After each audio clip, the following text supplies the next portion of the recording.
The world is kind of a scary place, and I totally get why a lot of people would think, what's the point? What's the point? It's all burning down in flames. Or maybe you just feel lost and confused. And let me tell you a story, something that I kind of live by. My great-grandmother is Okinawan. And Okinawa was an indigenous island, not associated with Japan at all, not affiliated with Japan at all, completely indigenous. Think of what like Hawaii was before it became the United States. Okinawa was its own language, its own kingdom, its own culture, and then it was occupied by Imperial Japan. Then, at the end of World War II, when the United States expanded into the Pacific Theater, Okinawan civilians were used as conscripted soldiers to fight and defend against the United States military. These are just kids, high school girls becoming wartime nurses, boys working in the farms, studying language in school, suddenly taking up arms to fight. Over 100,000, 1/3 of the Okinawan population was killed in this war, and my great-grandmother was not one of them. Okinawa is a beautiful island, tiny, so tiny you can't even see it on a map unless you zoom in. And there was a cliff. I had the opportunity to stand there with her as she held my hand. She pointed out to the ocean, the beautiful crystal blue ocean, and explained the day that the sea was black, filled with naval ships. And there was a grotto below us, a bay, tiny, where she said the US ships came up onto the shore and they started coming up onto the land. And at that point, they had received a lot of propaganda from mainland Japan saying how US soldiers were demons and they couldn't see in the dark, or they could see in the dark or something. I don't remember which one it was, but a lot of things about basically all of the horrendous things that would happen once they captured you. So there was no option of being a prisoner of war. There was no option of surviving at a certain point. So my great-grandmother, with a baby on her back, who is my grandma, watched these soldiers come up onto the shore and watched a lot of women figure that there was no way out, and the best solution was to throw themselves and their children over the edge of a cliff. My great-grandmother, she ran. She ran, she fought, she did everything she needed to do to survive. And only because of that, I'm here today. And Okinawa now is a very, very different place. It is an island of peace. You might even know it. And although their culture isn't as strong as it used to be, unfortunately, they are the most wonderful people. They party hard, they have amazing community, and you might have even heard of them because they are in a blue zone, one of the places where people live the longest. And my grandparents, my grandma I think is 81, and she works to this day as a cleaning lady in love hotels. And my grandpa is, I think, 84, and he walks every day. I remember I was sitting in his living room over the summer, and he lifted his shirt, showed me his six-pack, slapped it, and said, "Maybe you'll have one day, like me." There are so many negatives and positives to culture, and all that to say that you never know what the future holds. So we should fight. We should have hope. We should have faith, and I hope that I can be that for you. And I was going back to thinking about what I wanted this channel to be about was I do have a love for children, and I do believe that we all have a childlike spirit or a child within us that maybe didn't get the love or the nurturing, the support or the guidance that they needed.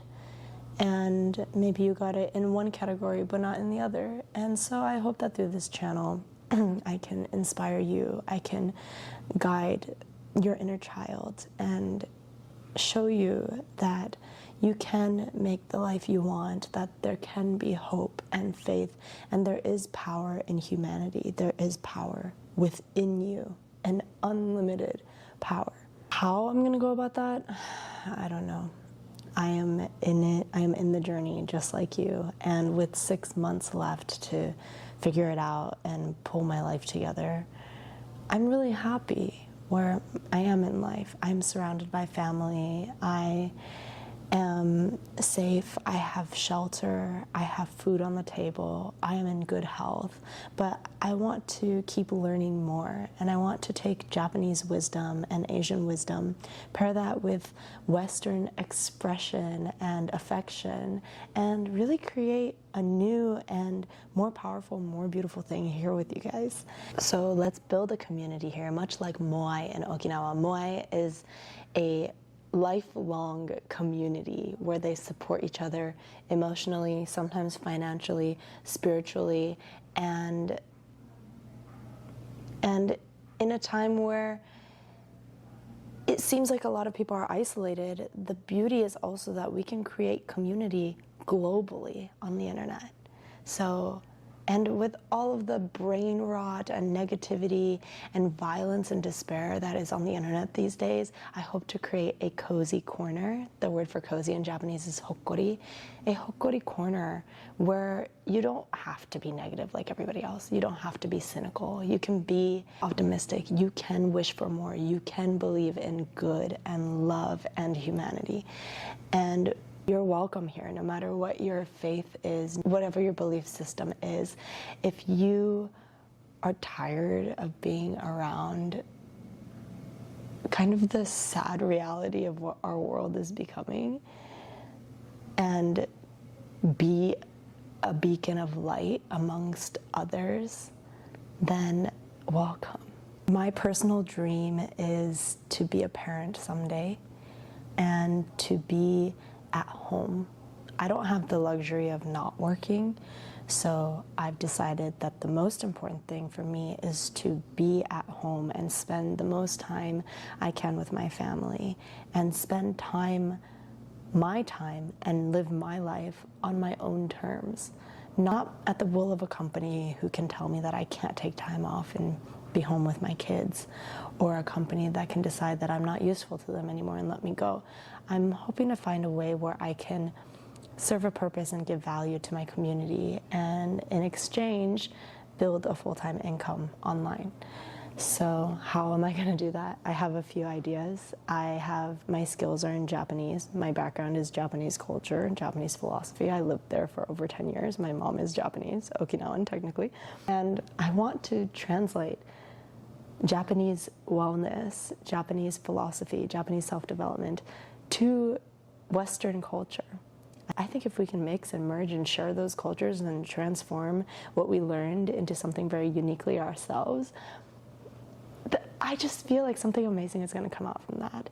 And if you feel like the way you've been living or the way you've been eating or the culture you're in doesn't make sense, or you feel like there could be more, I think maybe the answer is to share, integrate, synthesize, and experiment, and take that and really experience a personal transformation, a personal human revolution inside you that is full of love, that is nonviolent, that is compassionate, and wants the best for all living things in the world.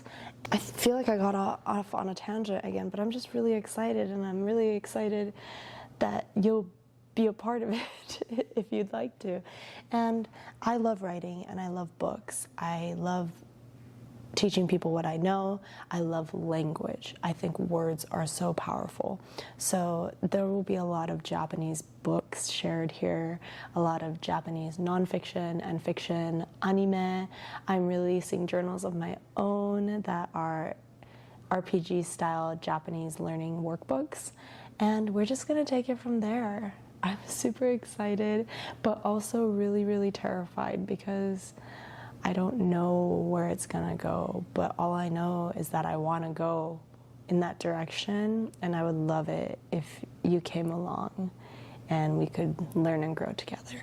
So I guess this is kind of my introduction video, and